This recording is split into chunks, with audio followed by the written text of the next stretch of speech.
welcome to an advanced tracker tip video. Today we're going to take a look at how to add an in record for an employee who's still working.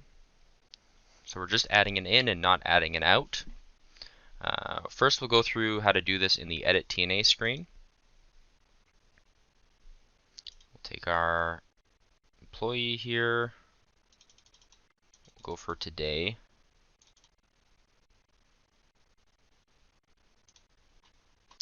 Okay, and then we're going to add.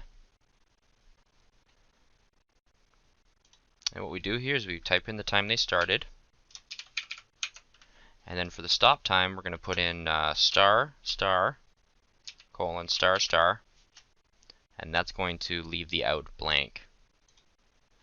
So now when we add this in, we have the in, but we don't have the out. And the employee can clock out at the end of the day. It will fill that spot in. And if we go to Time Approval Center now, we can do the same thing. We'll take a no record here. We'll add time. We're going to add manually.